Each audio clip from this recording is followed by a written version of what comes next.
परिचय आपके मध्य रखता हूं।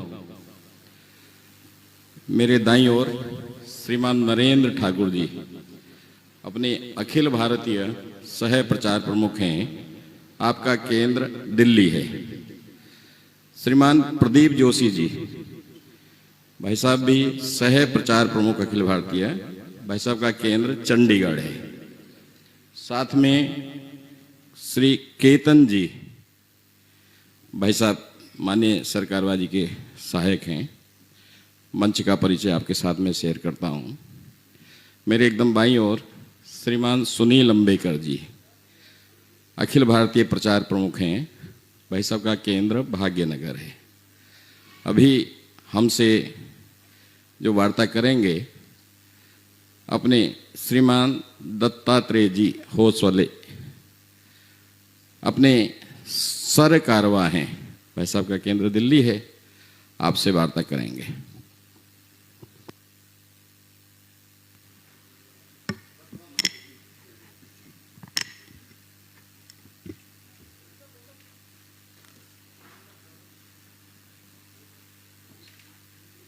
माध्यम क्षेत्र के सभी बंधु भगिनी, आप सभी का हार्दिक अभिनंदन और स्वागत।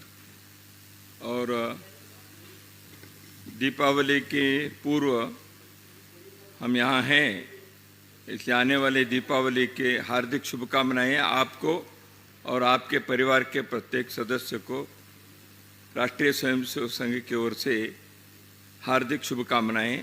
आने वाला वर्ष आप सबके जीवन में सुख शांति मंगल लाए, यही कामना करता हूँ।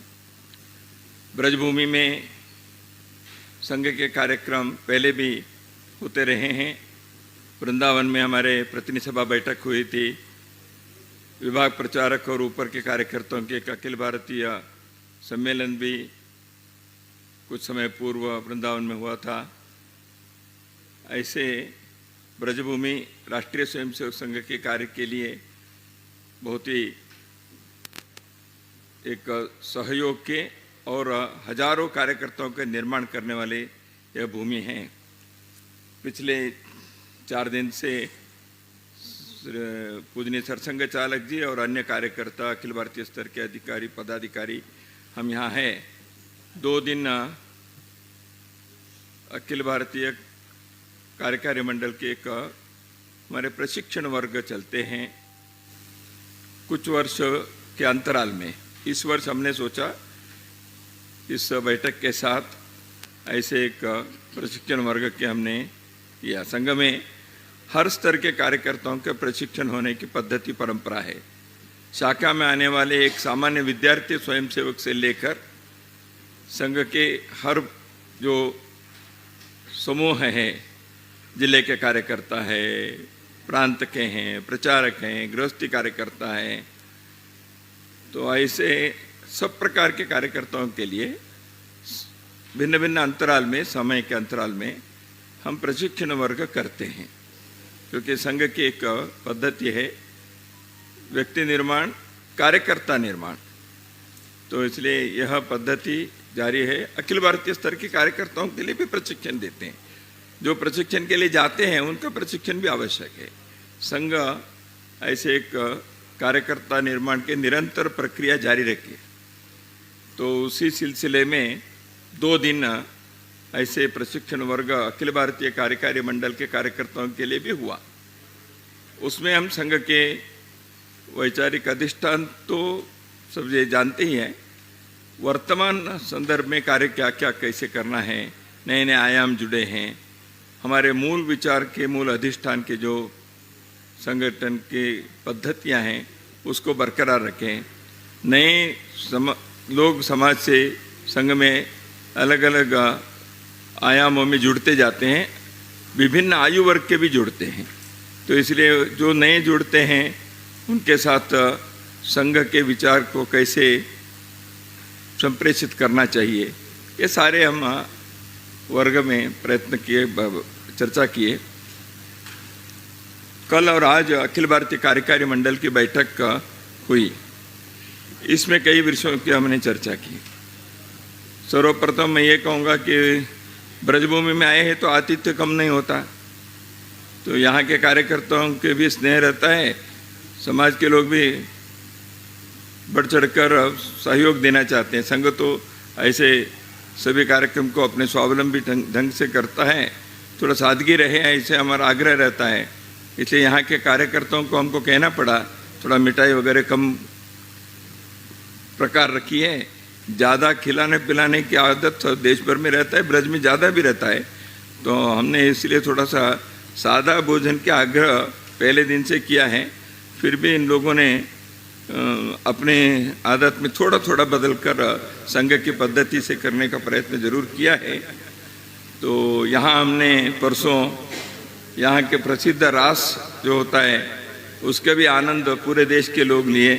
तमिलनाडु, कन्याकुमारी, केरल से भी लोग आए हैं, असम, अरुणाचल प्रदेश से भी आए हैं और देश भर के हर प्रांत के लोग आए हैं। तो उनको ब्रजभूमि के सांस्कृतिक जो विधा है अपने, उसके भी एक आनंद लेने का अवसर मिला। तो ऐसे वातावरण में हमारी बैठक आज शाम को संपन्न हो जाएगी। सामान्यतः इस कार्यकारी मंडल में हम जो पिछले मार्च प्रतिनिधि सभा के बाद के जो समीक्षा होती है उसको करते हैं, संगठन के जो विस्तार हुआ है उसके। इस वर्ष संघ शताब्दी वर्ष में पदार्पण किया है। विजयदशमी के शुभ अवसर पर 99वें वर्ष पूर्ण करके 100वें वर्ष में संघ प्रवेश किया है। तो इसलिए अगले विजयदशमी के बाद शताब्दी वर्ष के 100 वर्ष पूरे होने का देश भर में जो भी कार्यक्रम मनाना है उसका हम सोच रहे हैं। अभी कार्य विस्तार के कार्य की गुणवत्ता बढ़ाने की दृष्टि से हमारा आग्रह था और कार्यकर्ता अपने जीवन में समाज परिवर्तन के लिए स्वयं की तैयारी करना है। प्रत्येक स्वयंसेवक अपने घर, परिवार, मोहल्ले में ऐसे पंच परिवर्तनों के बारे में जो विजयदशमी के उद्बोधन में भी सरसंघ चालक जी ने उल्लेख किया है, उन 5 विषयों को कुटुंब प्रबोधन, सामाजिक समरसता, पर्यावरण के संरक्षण, स्वदेशी जीवन शैली और नागरिक कर्तव्य, इन 5 विषयों के संदर्भ में कार्यकर्ता स्वयं अपने शाखा में, अपने परिवार में इन विषयों को लाने की आदत बढ़ाए, स्वभाव बढ़ाए, क्योंकि समाज परिवर्तन करने वाले लोग उपदेश करने से नहीं होता, स्वयं के आचरण से करना पड़ता है। तो इसलिए स्वयं आचरण करें, केवल स्वयंसेवक अकेले करने से नहीं, उनके परिवार करें, आसपास में करें, तो शाखा के स्तर पर करें, तो हम समाज को कहने के लिए नैतिक अधिकार मिलेगा। तो इस दृष्टि से हमने इस वर्ष उसका आग्रह किया है। कार्य के विस्तार की दृष्टि से भी इस वर्ष हमने जब देखा, अभी पूरे देश में संघ की शाखा पिछले वर्ष से 3626 स्थानों पर हमारी शाखाएं बढ़ गई हैं। अभी कुल संघ के स्थान जो है 45,411 स्थानों पर 72,354 72,354 संघ की शाखाएं चल रही हैं। शाखाओं की दृष्टि से 6,645 शाखाएं इस वर्ष में वृद्धि हुई है। इसके अतिरिक्त ये सब नित्य शाखा है, सुबह, शाम को या अतिसायं अथवा रात्रि, दिन में 4 समयों में किसी समय में शाखा लगती है। प्रातःकाल, सायंकाल, थोड़ा सा अति सायंकाल अथवा रात्रि। कई जगहों पर मजदूरों के, होटल के कार्य काम करने वाले, ग्रामीण क्षेत्र में किसान हमारे रात्रि शाखा में आते हैं, रात को 8:30 बजे, 9 बजे से 1 घंटे। ऐसे हमारे संघ की शाखाएं 4 समयों में चलती है। अधिकतर प्रभात शाखाएं और सायं शाखाएं होती हैं। इसके अतिरिक्त साप्ताहिक मिलन हम करते हैं। सब जगह पर प्रतिदिन की शाखा नहीं होती, सप्ताह में 1 बार आते हैं। तो ऐसे हैं कई प्रकार के कार्य करने वाले अथवा विद्यार्थी, तो ऐसे लोगों के साप्ताहिक मिलन इस वर्ष 29,084 ये मिलन की संख्या है। यह इसमें भी वृद्धि हो गई, 3,147 पिछले वर्ष से वृद्धि है।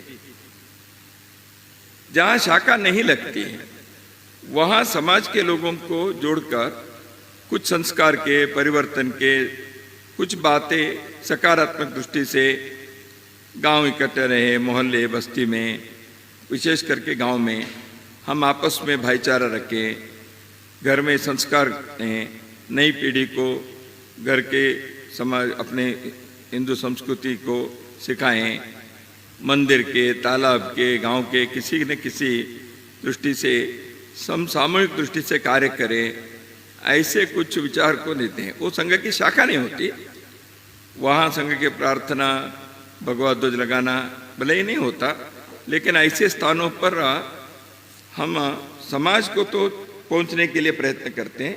उसको हम संघ मंडली कहते हैं। वो मासिक होते हैं, महीने में एक बार होते हैं।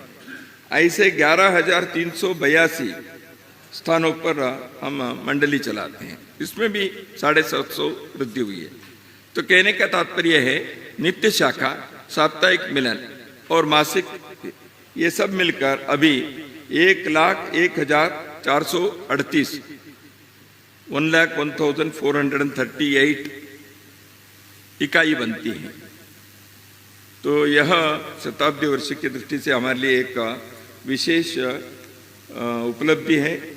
हम 1 लाख स्थानों पर जाने के विचार पिछले वर्ष सोचे भी थे, हम लगभग उसको पहुंचे हैं, उतनी इकाई हो गई हैं। फिर भी अभी कुछ पूर्ण खंड, पूर्ण जिले होने का बाकी है। इस वर्ष हम पूरा मार्च प्रतिनिधि सभा में हमारे आने वाले जो 4 महीने हैं, इसमें कार्य विस्तार के लिए अभी भी हम जो लक्ष्य रखे हैं, टारगेट रखे हैं, वो मार्च में प्रतिनिधि सभा बैठक होगी बेंगलुरु में। तब तक हम इसमें और वृद्धि करेंगे।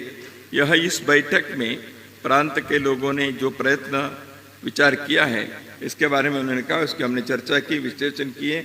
आने वाले दिनों में इसको कैसे इससे आगे बढ़ने के एक लक्ष्य भी हम लेकर चले हैं। वो फरवरी अंत तक हमारे पास आएगा। मार्च के प्रतिनिधि सभा में हम उसको देखेंगे। तो ऐसे इस वर्ष के कार्य विस्तार हुए।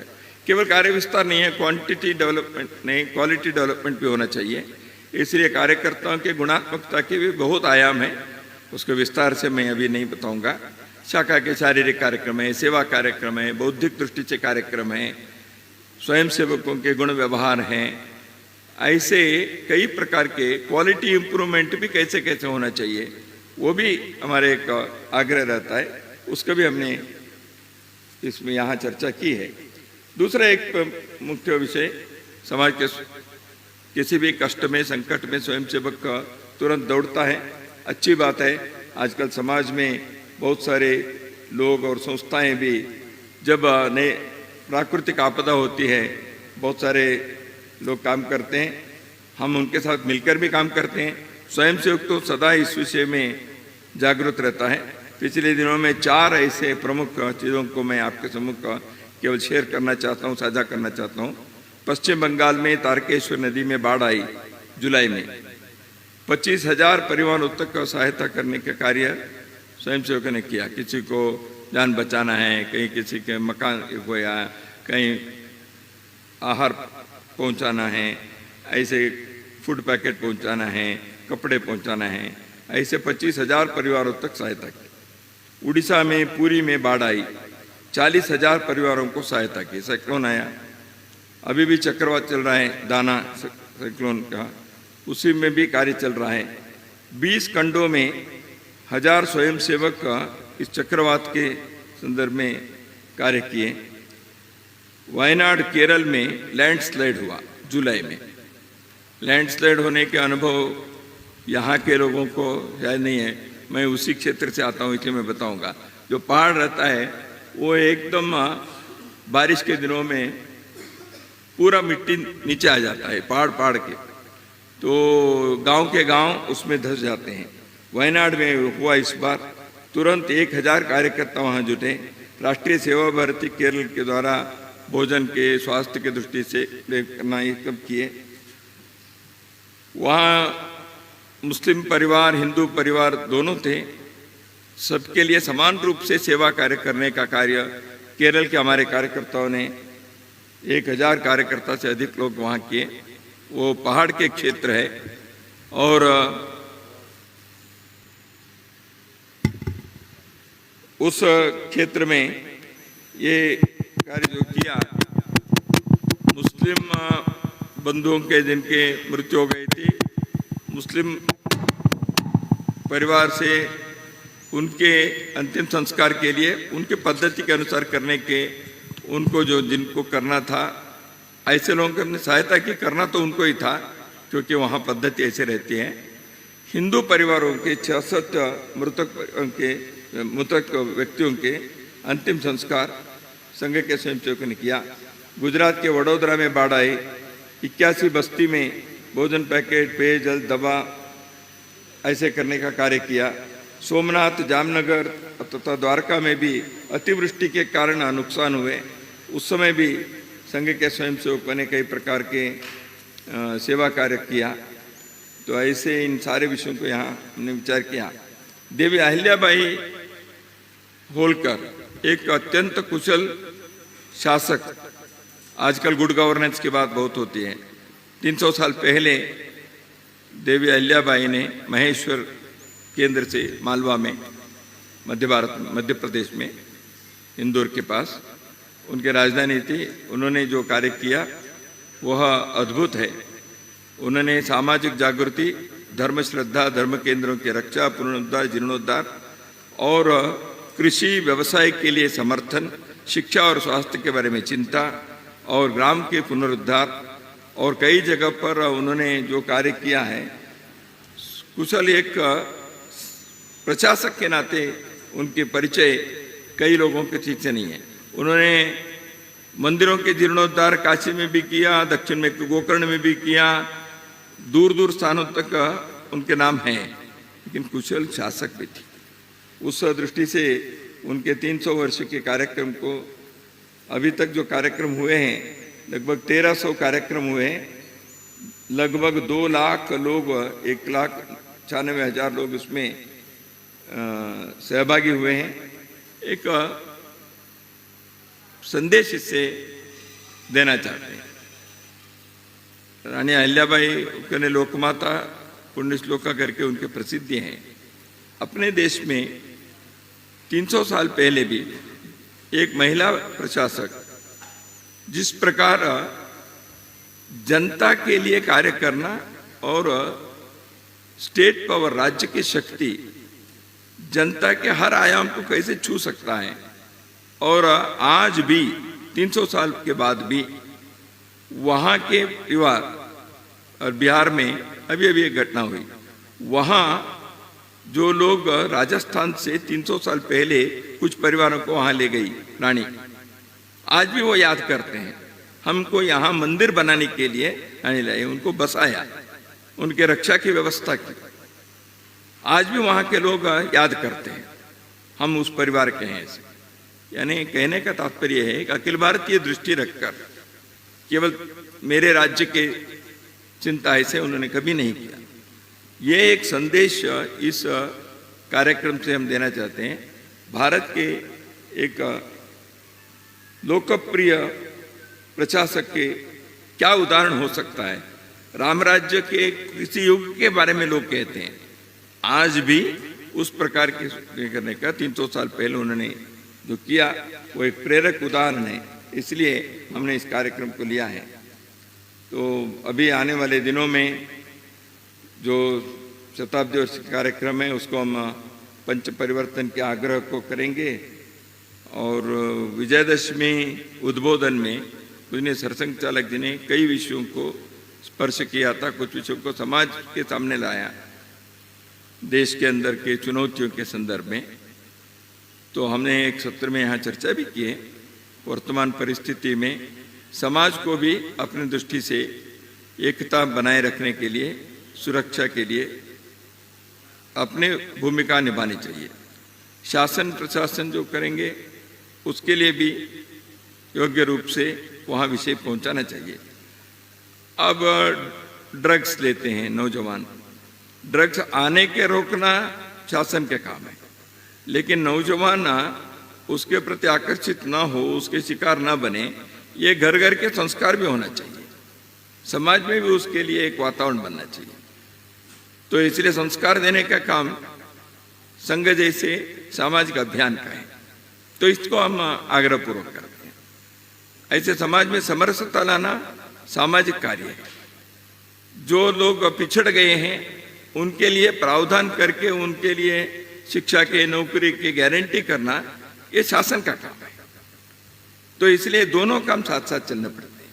शासन भी संवेदनशील होकर एक कानून व्यवस्था करे, लेकिन केवल कानून व्यवस्था से पूरा नहीं होता है। एक भाईचारा, एक संवेदना, समरसता के, हार्मनी के, ये जो भाव चाहिए वह पैदा कौन करें?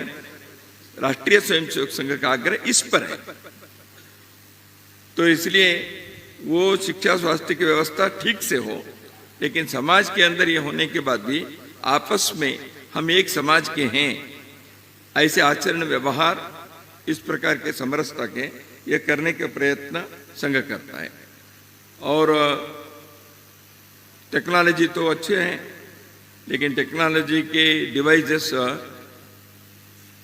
बच्चों को हाथ में आ गए हैं। ज्ञान प्राप्त करना अच्छी बात है, लेकिन केवल ज्ञान नहीं आ रहा है, उसमें और भी बातें आती हैं। मन को चंचलित करने वाले, कुसंस्कार बढ़ाने वाले भी बातें आ जाती हैं। तो इसलिए इस पर भी थोड़ा नियंत्रण होना चाहिए और समाज के संस्कार से भी बच्चों को इससे बचाना चाहिए। ये संघ ने कहा है अपने इसमें। हमने इन सारे सामाजिक परिस्थिति के और कई जगह पर धर्मांतरण होते हैं। गणेश पूजा और दुर्गा पूजा के समय में हमले, आक्रमण हुए, तो हिंदू समाज स्वाभाविक रूप से इन विषयों के बारे में अपने रक्षा भी करनी चाहिए और समाज स्वाभिमान से, पुरुषार्थ से संगठित होकर रहना भी चाहिए। अपने कार्यक्रम सुचारू रूप से चलना चाहिए। तो इसलिए विश्व शांति के कार्य करना है तो अपने मोहल्ले शांति रहनी चाहिए। लोक कल्याण के काम करना है तो हमारे आसपास के कल्याण के, मंगल के कार्य में लगना चाहिए। तो संघ ऐसे कार्य में लगा हुआ है। इस कार्यकारी मंडल के बैठक में कुल 393 लोग अपेक्षित थे। 7 लोग स्वास्थ्य अन्य कारण से नहीं आ सके। 386 अपने बंधु यहाँ आए हैं। तो समाज के सब प्रकार के लोग संघ में हैं। हिंदू समाज के सभी वर्ग के लोग संघ के इस अखिल भारतीय कार्यकारी मंडल के पदाधिकारी वर्ग में हैं।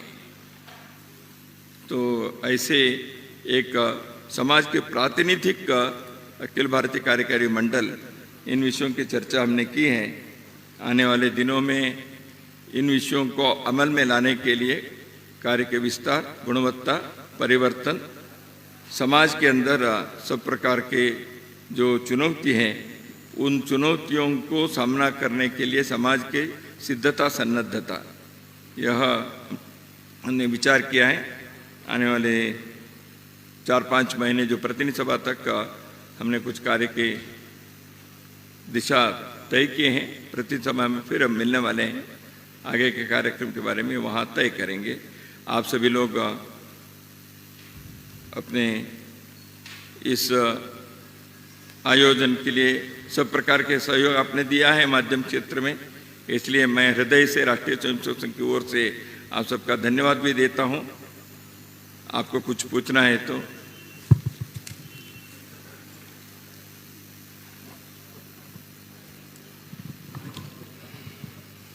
सर मैं इधर सर नमस्कार, मैं शैलेंद्र मिश्र हूँ डीडी न्यूज़ से। सर 2 मुद्दों पर बहुत चर्चा हो रही थी जब ये बैठक शुरू हुई थी कि विजयादशमी पर सर संचालक जी ने जो कहा था कि ओटीटी प्लेटफॉर्म से जो बाल मन पर दुष्प्रभाव पड़ रहा है, तो उसको लेकर क्या कुछ चर्चा हुई?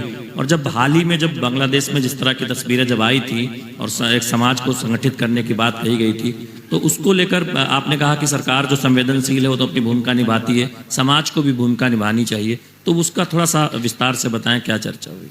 विस्तार से 2 बिंदु हैं। एक ओटीटी या ऐसे प्लेटफॉर्म पर एक कानूनी दृष्टि से एक रेगुलेशन के, नियमन के आवश्यकता है। किसी भी समाज में करना ही पड़ता है। उदाहरण के लिए अब फिल्म सेंसर बोर्ड है, तो इसके लिए क्या है, फिल्म में सेंसर तो होता ही है। तो इसलिए अभिव्यक्ति स्वातंत्र्य या इसी टेक्नोलॉजी के हमारे क्लासरूम बेडरूम तक सब जगह पहुंच गया है। तो इसलिए इस विषय के बारे में स्वाभाविक रूप से एक नियमन करने के रेगुलेशन, मैं कंट्रोल नहीं कहूँगा, रेगुलेशन कहूँगा, दोनों में अंतर है। तो इसलिए एक रेगुलेशन की आवश्यकता है, वो समाज के हित के दृष्टि से रेगुलेशन करना पड़ेगा। वो कैसे करना वगैरह डिटेल्स की बात है, वो कोई सरकार संबंधित लोग चर्चा करेंगे, तो उसमें एक समिति वगैरह बने देखें। और समाज के दृष्टि से भी कार्य जो मैंने बताया, हम समाज के हमारे कुटुंब प्रबोधन संघ के जागरण कार्य की दृष्टि से हम कहते हैं, देखिए मंदिर की समिति है, समाज में बिरादरी के संस्थाएं हैं, हर समुदाय के अपने अपने एक रचना है, वहाँ हम सम्मेलन करते हैं, सरकार से मांग करते हैं, शिक्षा स्वास्थ्य की योजना बनाते हैं। समाज के हर समुदाय को, हर वर्ग को ये भी सोचना चाहिए हमारे अगली पीढ़ी के जीवन अच्छा रहें, उनके संस्कार ठीक रहें, उनके अंदर विकार ना आए, मानसिक विकार, कामोत्तेजक विकार, ड्रग्स लेने के स्वभाव ये नहीं आना है। तो घर परिवार में भी सामाजिक धार्मिक नेतृत्व भी इस विषय में आग्रहपूर्वक अपने अपने दायरे में काम करना चाहिए। हम संघ से ये दोनों चाहते हैं। सरकार बांग्लादेश के संदर्भ में भारत के सरकार ने तुरंत वहाँ के हिंदू समेत सभी अल्पसंख्यकों की रक्षा के बारे में कहा ही है। संघ ने भी, हमने उस समय भी वक्तव्य दिया था, वहाँ के हिंदू समाज वहीं रहेगा, उनको पलायन नहीं करना चाहिए, डटे रहने चाहिए, क्योंकि वो बांग्लाभाषी जो है उनकी भूमि है। भारत से विभाजन हो गया 47 में, स्वतंत्रता के भारत के हिंदू राष्ट्र के इतिहास में उस हिस्से के एक बहुत बड़ा योगदान है। तो इसलिए हम चाहते हैं कि वहां से हिंदू पलायन ना करें, लेकिन हिंदू वहां रहने के तो उसकी रक्षा होनी चाहिए। इसलिए सरकार पर भारत ने तो जो कहने का है, विश्व में संयुक्त राष्ट्र संघ से लेकर सभी प्रकार के लोग वहां लोकतंत्र से जन ठीक से जीने के लिए, रक्षा सम्मान से जीने के लिए व्यवस्था होनी चाहिए। भारत में हिंदू समाज के प्रातिनिधिक संगठन, संघ ने तो कहा ही है, विश्व हिंदू परिषद और आचार्य सभा, बहुत सारे भारत के हिंदू संगठनों ने, नेपाल में भी इन्होंने आवाज उठाए, यूरोप और अमेरिका में भी आवाज उठाए, जगह जगह पर इस पर कार्य करने में संघ के स्वयंसेवकों ने एक भूमिका भी निभाई। हमने ये सब हुआ है। और वहाँ हिंदू समाज के लोग पिछले 10-20 वर्षों में वहाँ के सामान्य हिंदू समाज जो है, जिनके अभावग्रस्त है, उनके बीच सेवा कार्य वगैरह करने के लिए हिंदू स्वयंसेवक संघ के वहाँ के लोग भी प्रयत्न करते हैं। वो भी एक दृष्टि से हम उस संदर्भ में भी अपनी भूमिका निभाते हैं। ये हिंदू समाज के एक कार्य है। कहीं किसी कोने में दुनिया में कहीं भी हिंदू के लिए कुछ कष्ट होता है तो वो भारत के तरफ ही देखेंगे, स्वाभाविक है। तो इसलिए भारत की एक भूमिका होती है। संघ ने उसको आग्रहपूर्वक कहा भी है, किया भी है। सर, मेरा नाम पवन गौतम, दैनिक भास्कर से हूँ। 2 सवाल मेरे हैं। पहला, एक इस समय बयान चल रहा है कटेंगे तो बटेंगे, इसको लेकर आरएसएस का क्या समर्थन है? दूसरा, श्री कृष्ण जन्म स्थान के मुद्दे को लेकर आरएसएस कहाँ स्टैंड करती? देखिए, स्लोगन कुछ में कटेंगे बटेंगे जो भी कहें, स्पिरिट क्या है, हिंदू समाज एकता से, एकात्मता से नहीं रहेगा तो इतिहास कहता है। अब हम तो कहते हैं, जब जब हिंदू भाव को भूले आए विपद महान, भाई टूटे धरती कोई, मिटे ही धर्म संस्थान, ये हमारे गीत है। तो उसको आजकल की भाषा में ऐसे आपने जो कहा वैसे हो सकता है।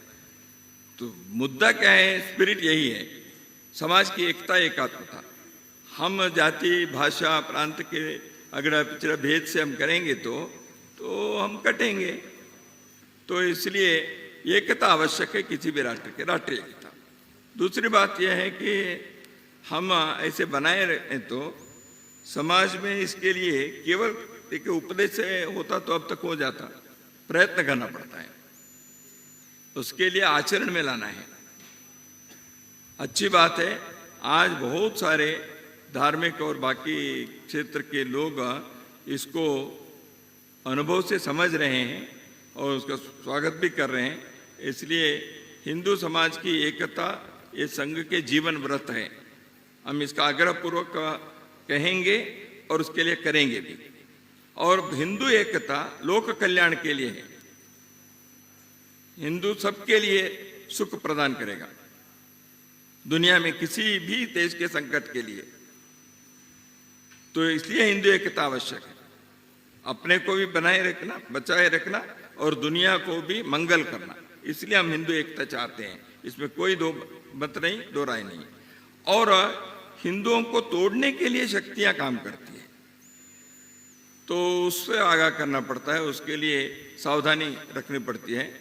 वो कई प्रकार की शक्तियां हैं। तो हिंदू को जाति के नाम पर तोड़ेंगे, विचारधारा के नाम पर तोड़ेंगे और किसी नाम पर जोड़ेंगे, तो उसको हमें सावधान रहना पड़ता है। दूसरी बात आपने बताया कि मथुरा के संदर्भ में अब तो न्यायालय में है, तो हम आशा करते हैं न्यायालय जल्दी इस विषय को सुलझाएं। तो एक अयोध्या के सुलझ गया है तो हर चीज़ को उसी प्रकार करना तो आवश्यक नहीं है। न्यायालय पर विश्वास रखें। अभी मुद्दा वहाँ है तो जल्दी हो। लोग आवाज़ भी उठा रहे हैं, हिंदू समाज में बहुत सारे धार्मिक और बाकी देश को जन जागरण कर ही रहे हैं। तो संघ भी पहले से कहा है, जो इस विषय में जन जागरण कर रहे हैं, लोगों का कर रहे हैं, हम उनके साथ हैं। राष्ट्रीय स्वयंसेवक संघ हर विषय को हम ही करेंगे ऐसे नहीं है, समाज करेगा, हम साथ हैं, हम समाज के आवाज़ हैं। सर, मैं अनिल सारस्वत एबीपी न्यूज से हूँ। धर्म परिवर्तन और लव जिहाद पर किस तरह से क्या चर्चा हुई, जरा विस्तार से बताएं। तो पहले से ही हम इस विषय के बारे में संघ ने 25 साल से काम किया भी है, कई अच्छी बातें भी हुई है। देखिए, लव जिहाद के संघ के स्वयंसेवक कई संगठन में काम करते हैं, हिंदू जागरण जो अथवा विश्व हिंदू परिषद, बजरंग दल, तो वहाँ संघ के स्वयंसेवक है। संघ सीधा संघ तो शाखा चलाते, स्वयंसेवक निर्माण करता है। संघ डायरेक्ट किसी जिहाद के इसमें हम हाथ नहीं डालते, लेकिन जिहाद हो रहा है तो समाज के लिए समस्या हो रही है लव जिहाद से। तो इसलिए हमारे युवतियों को, लड़कियों को, किशोरियों को बचाना ये काम है। उदाहरण के लिए केरल में लगभग 200 युवतियों को बचाने का काम हुआ। कई लोग चली भी गई थी, वापस आई। वापस आने के बाद उनके पुनर्वास कैसे होगा, उदाहरण के लिए मैं कह रहा हूँ। देखिए, वापस आने के बाद 1 साल के 2 साल के बाद वापस आई, उनका जीवन क्या होगा, उनका विवाह होगा, कितने लोग तैयार होंगे, समाज स्वीकार कैसे करेगा, ये सारी समस्या रहती है। हम समझते हैं, आप लोग भी गृहस्थी लोग हैं, समाज के लोग हैं। तो घर से कोई लड़की बाहर गए तो वापस आने के बाद क्या होगा, इसलिए रिहैबिलिटेशन बहुत पड़ा। वहाँ की एक संस्था ने किया, संघ उसके पीछे पूरा खड़ा रहा। हम गए, ठीक। और बहुत सारे युवतियों ने अन्य युवतियों को सावधान करने के लिए अपने जीवन इस कारण से उन्होंने रखा। जो वापिस आई वो घर नहीं बैठी, वो हिम्मत नहीं हारी। उन्होंने कहा हमको बचाए हैं, अब हमारे कर्तव्य है हम बाकी युवतियों को बचाएंगे। इसलिए उन्होंने जीवन में, हम अभी विवाह नहीं करेंगे, हम इसी काम के लिए करेंगे, ऐसे तैयार हो गई। तो ऐसे कार्य के पीछे संघ के स्वयंसेवक एक संबल देने के लिए, पोषण देने के लिए, आवश्यक सहयोग देने के लिए हम खड़े हैं। तो ऐसे देश भर में लव जिहाद के जो भी ऐसे प्रकरण होते हैं, उसके कई आयाम हैं, मैं इसके सारी चर्चा यहाँ नहीं करूँगा। उसके कोर्ट के मामले हैं, घर परिवार के मामले हैं, जाति बिरादरी की कुछ समस्या रहती है। कोई लड़कियाँ है तो परिवार तैयार है, बिरादरी तैयार नहीं रहती, बहुत सारे ऐसे हैं। तो इसलिए इनको सुलझाना पड़ता है। इन सारे आयामों में स्वयंसेवक जगह जगह पर आवश्यकता अनुसार करें। लेकिन उससे भी महत्वपूर्ण यह है, वापस आना तो बाद की बात है, जाना ही नहीं चाहिए ना। इसलिए अपने किशोरियों को, युवतियों को, घर में बालिकाओं को योग्य प्रशिक्षण, संस्कार और रक्षा देना, यह हर परिवार का भी काम है। वो जहाँ रहती है वहाँ के लोगों के काम है, समाज के संगठनों के काम है। तो इस प्रकार के काम किशोरी वर्ग चलाना, उनके संस्कार देने करना, तो ये कार्य भी करते हैं। धर्म परिवर्तन के संदर्भ में आपने कहा, अभी बहुत सारे जगह पर घर वापसी के कार्य संघ के स्वयंसेवक भी और समाज के कुछ लोग, जैसे आर्य समाज है, मसूर आश्रम है, ऐसे कई लोग मिलकर एक धर्म जागरण समन्वय के एक मंच बनाया है। संघ के कार्यकर्ता भी उसमें हैं।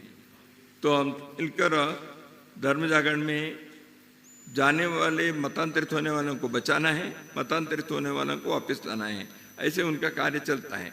संघ के स्वयंसेवक इस कार्य के लिए भी, जैसे लव जिहाद के संदर्भ में मैंने कहा, हम सहयोग देते हैं, कार्यकर्ता देते हैं, उनके परियोजना चलती है, उन परियोजनाओं को भी हम आवश्यक योजना बनाकर उसके लिए सहयोग देते हैं। तो संघ के कार्यकर्ता धर्मांतरण यानी राष्ट्रांतरण है। हम तो धर्मांतरण शब्द का उपयोग नहीं करते, मतांतरण है।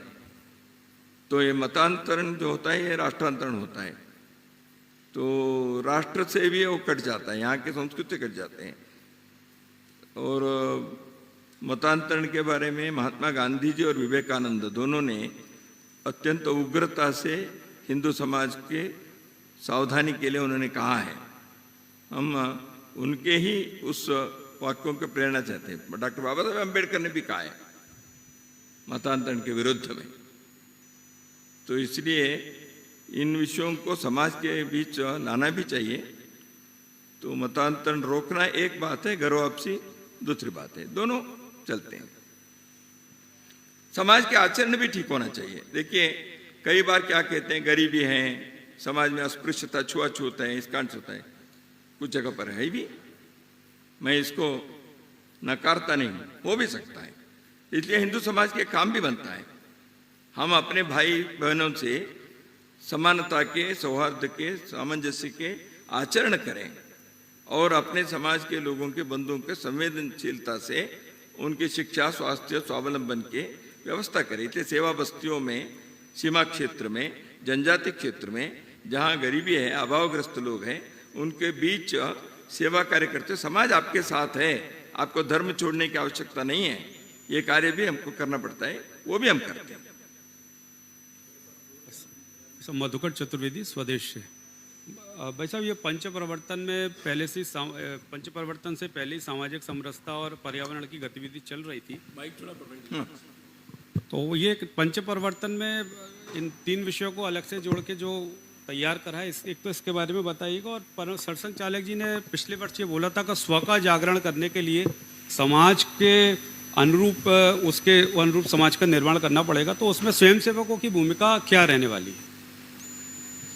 देखिए, संघ का कार्य ही स्व के जागरण के लिए प्रारंभ हुआ 100 वर्ष पूर्व। भारत के स्व यानी क्या? यहाँ के मिट्टी के सुगंध। भारत के स्व यानी क्या? स्वातंत्र के आंदोलन क्यों हुआ? स्वातंत्र के आंदोलन, देखो भाई, हम गरीब रह सकते हैं, हम कैसे भी रहेंगे, पहले आप चले जाओ, हमको अपने आधार पर, हमारे विचार पर रहने दो। स्वतंत्रता आंदोलन के स्व यानी क्या? देखिए, स्वाधीनता और स्वतंत्र में जो स्व है, वो स्व क्या है? स्व अधीनता। स्व यानी क्या? केवल सेल्फ है क्या? नेशनल सेल्फहुड है, राष्ट्रीय स्वत्व है। इस देश की एक संस्कृति है, यहाँ की परंपरा है, यहाँ के एक तौर तरीके हैं, यहाँ के एक सिविलाइजेशनल विजडम है, यहाँ के एक सभ्यता के अनुभव है हमको। और विश्व में वो 5000 10,000 वर्षों के अनुभव कम वैल्यू के नहीं है। इस स्व को हम अपने ग्राम स्वराज्य में, हमारे व्यापार में, शिक्षा में, युद्ध में, स्वास्थ्य में, प्रशासन में सदियों तक हम चलाए हैं। धर्मपाल जी, राम स्वरूप जी, सीताराम जी गोयल, ऐसे लोगों ने जो रिसर्च करके पुस्तक छापे हैं, उसमें भारत के स्व कैसे हैं, हिंद स्वराज्य महात्मा गांधी जी ने लिखे। आप में से कितने लोग उसको पढ़ेंगे तो आप देखिए, उसमें कुछ हिस्से उस समय के लिए रेलेवेंट था, वो छोड़ दीजिए। बाकी उन्होंने भारत की सभ्यता इस संदर्भ में बहुत कहा है। ये स्वराज्य जो कहा है, उसमें स्व क्या है? हिंद स्वराज्य, गांधी जी ने। ये सारे विषय को हम देखते हैं। इसलिए हमारे भाषा, हमारे संस्कृति, हमारे वेश, आधुनिकता में स्व को नहीं बोलना है, स्व आधारित आधुनिकता। इस स्व को लागू करने के लिए एक प्रमुख चीज है स्वदेशी जीवन शैली। ये केवल बौद्धिक का सर्कस नहीं है, अपने जीवन शैली। तो हमारे जीवन शैली हमारी संस्कृति के नागरिक अपने सभ्यता के जो है उसके अनुरूप हो। इसलिए हमें उदाहरण के लिए भारत में अभी शिक्षा नीति आई। शिक्षा नीति में एक बात बताई, इंडियन नॉलेज सिस्टम, भारत के ज्ञान परंपरा। अब उसके बारे में सैकड़ों पुस्तकें पिछले 4-5 साल में, सैकड़ों रिसर्च हो रहे हैं। भारत की ज्ञान परंपरा इसी विषय पर, ये स्व है। विवेकानंद जब भारत आए, उन्होंने देश भर में किया, उन्होंने भारत के समाज के सामने कौन से विषय बताए? निवेदिता, रविन्द्रनाथ टैगोर, इन लोगों ने भारत के कौन से विषय में हमारे स्व अभिमान हो सकता है, ये स्व हमारे हर आयाम में है, उसको युगानुकूल दृष्टि से कैसे प्रस्तुत करना, वो शिक्षा में, स्वास्थ्य में, प्रशासन में, जीवन शैली में, मनोरंजन में, आहार पदार्थों में, कैसे भी हो वो करना चाहिए। टेक्नोलॉजी, उदाहरण के लिए हम चंद्रमा पर गए, स्वदेशी टेक्नोलॉजी पर करें। हम वैक्सीन निकालेंगे, स्वदेशी विचार हो सकता है।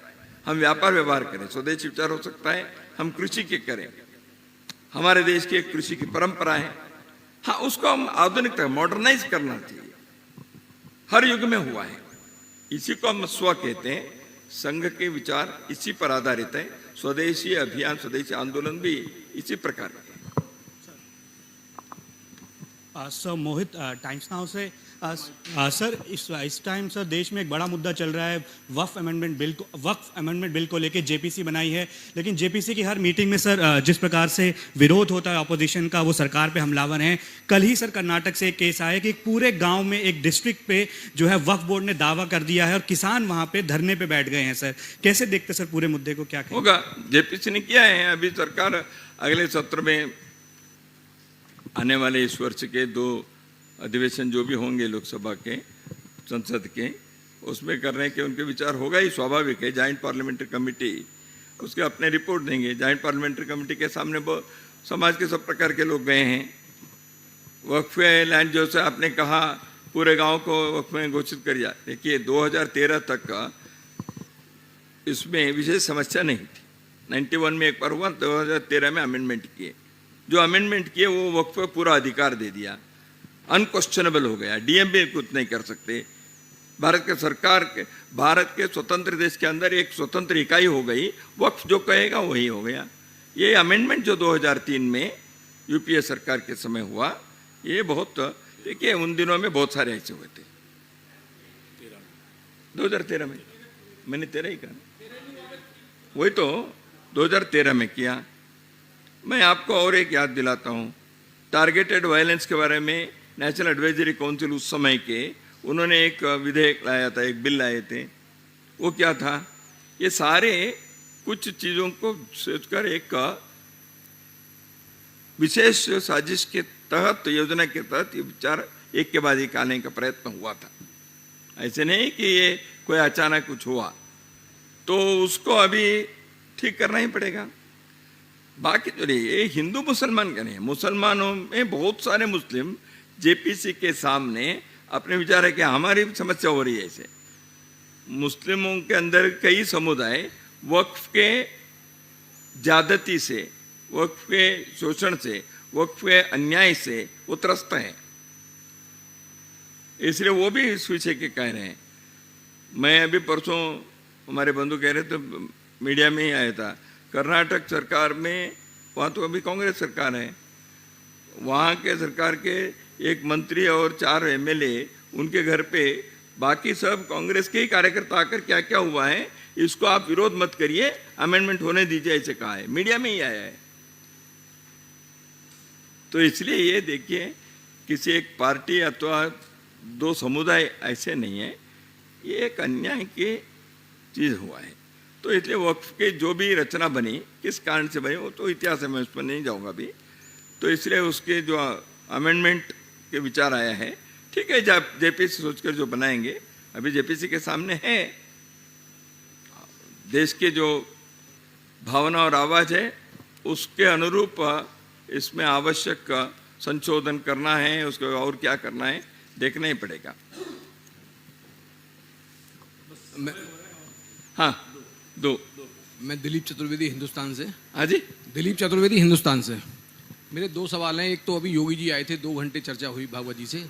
दूसरा ये, क्या इस कार्यकारी मंडल की बैठक में भाजपा को भी कोई संदेश देने की कोशिश की गई है? नहीं, हम भाजपा के लिए कोई संदेश ऐसा नहीं है, हम समाज के लिए, मैंने बताया, केवल भाजपा के लिए कोई संदेश देने की जरूरत नहीं। भाजपा का संदेश देने के लिए कार्यकारी मंडल बनाने की जरूरत नहीं है, वो हमारे स्वयंसेवक बहुत है, ऐसे हम उनको बता देंगे यदि देना है तो।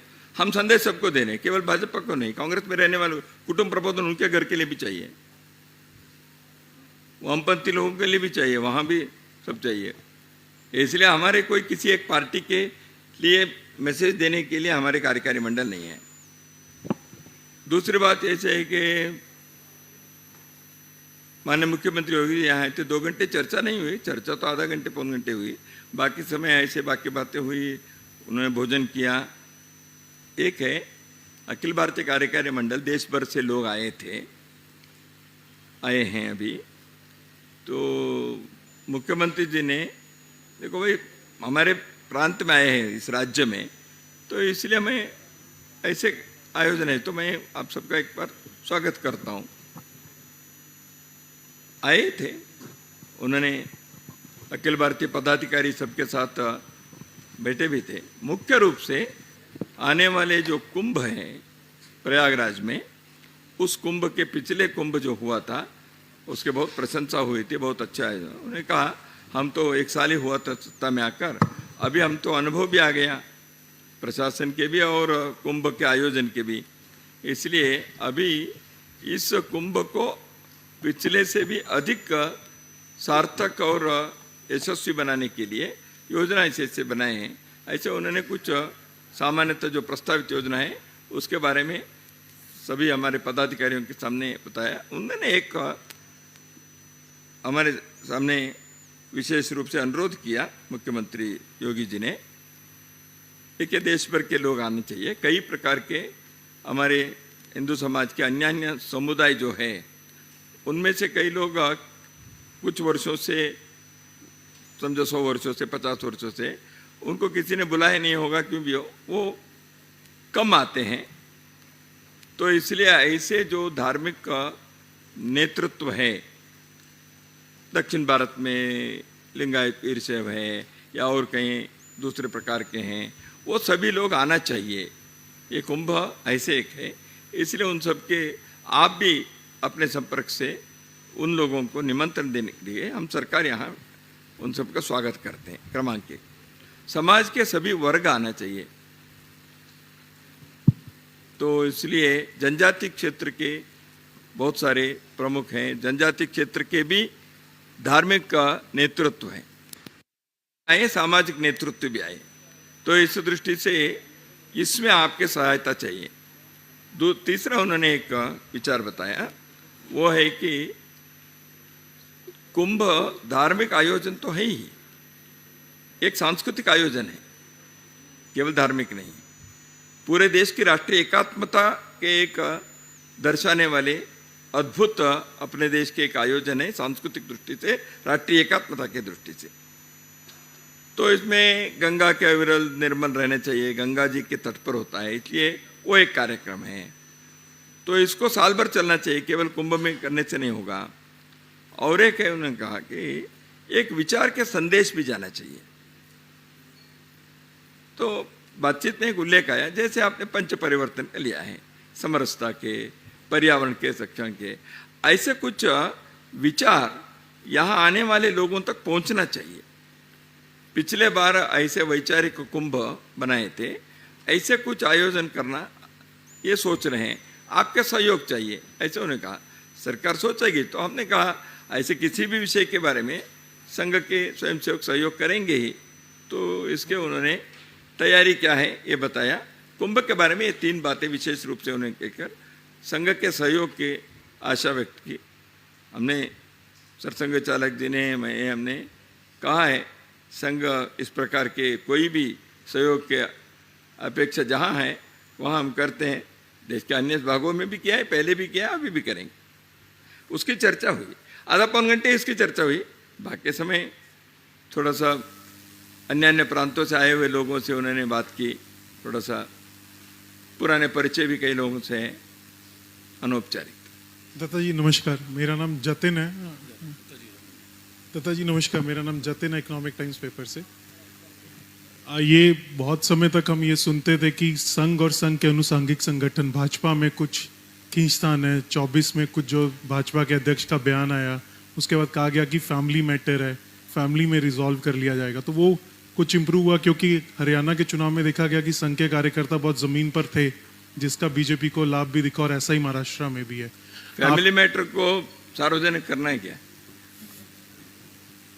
फैमिली मैटर कहाँ है? देखिए, हम सार्वजनिक संगठन है, इसमें कोई नहीं। पहली बात, ऐसे कोई खींचातानी वगैरह हमारे किसी के साथ नहीं है, केवल भाजपा के नहीं। मैं कहता हूँ हमारे कांग्रेस के साथ खींचातानी नहीं है जी, कोई खींचातानी नहीं है।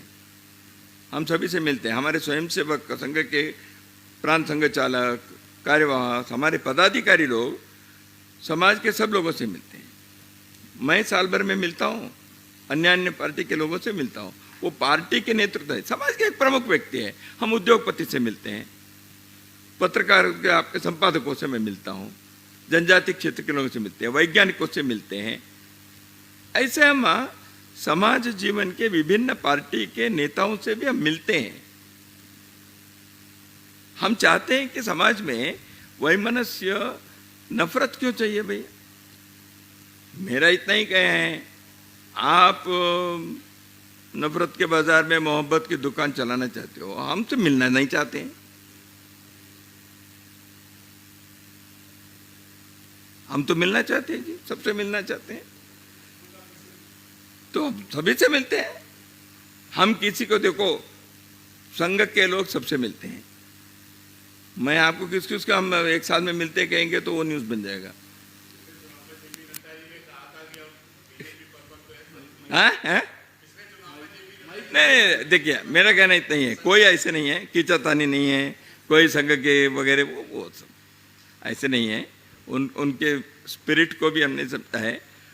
उन्होंने कहा संघ पर निर्भर होकर अपने को काम करना नहीं है।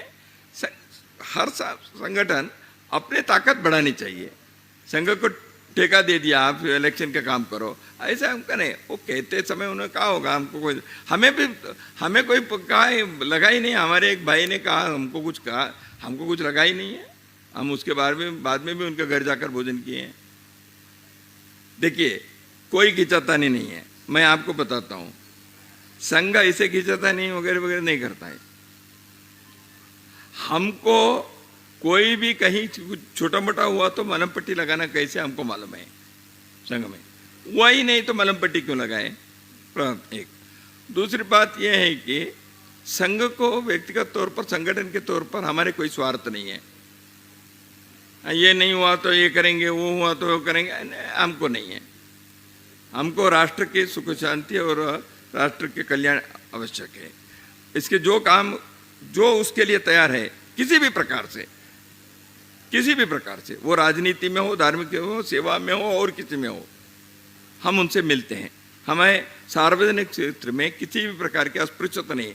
जैसे सामाजिक अस्पृश्यता गलत है, राजनीतिक अस्पृश्यता भी गलत ही है। तो इसलिए हम सबसे मिलते हैं। खींचातानी बीजेपी में हुआ, ये सब देखिए भाई, मैं आपसे क्षमा मांगता हूँ।